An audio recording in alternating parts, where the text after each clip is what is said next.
उत्तर प्रदेश में 10 विधानसभा सीटों पर होने वाले उपचुनाव को लेकर अब राष्ट्रीय स्वयंसेवक संघ बीजेपी सरकार और संगठन के साथ मिलकर काम करेगा और इसको लेकर के संघ सरकार और संगठन की एक लंबी बैठक हुई। लोकसभा चुनाव में मिली करारी शिकस्त के बाद से ही भारतीय जनता पार्टी के भीतर मचे घमासान को थामने के लिए अब राष्ट्रीय स्वयंसेवक संघ ने कमान संभाल ली है।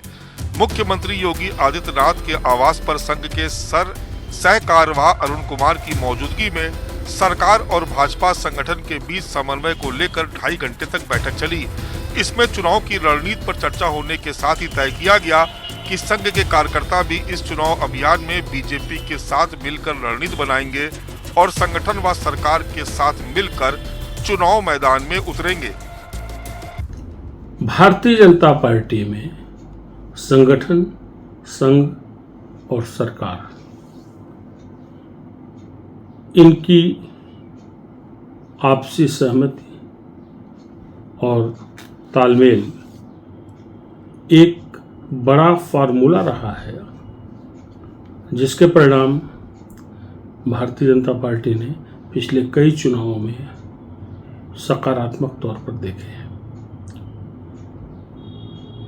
पिछले लोकसभा चुनाव में इस बात की चर्चा बहुत तेज थी कि संघ, सरकार और संगठन में संभवतः बेहतर कोऑर्डिनेशन नहीं है। और जब समीक्षा हुई लोकसभा चुनाव में परिणामों की, जो भारतीय जनता पार्टी के पक्ष में अपेक्षा से बहुत ही विपरीत थे, तो ये बात सामने आई कि कहीं न कहीं समन्वय की कमी है। और उसके बाद लगातार इस बात पर एक्सरसाइज की गई कि इस तरह की स्थिति उत्पन्न न हो।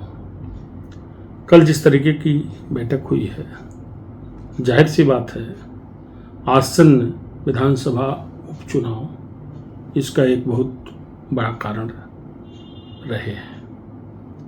तो भारतीय जनता पार्टी किसी प्रकार की कोई चूक नहीं करना चाहती, इसलिए अपने वीक पॉइंट्स, अपनी खामी और कैसे चीज़ों को बेहतर किया जाए अच्छे परिणाम के लिए, इसको लेकर के बैठक हुई।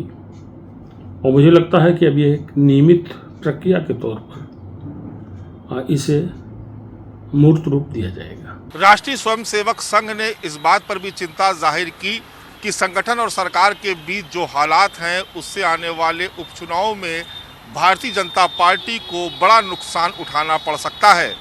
कैमरा पर्सन धर्मेंद्र कुमार साहू के साथ मानस श्रीवास्तव, लखनऊ न्यूज़ 24।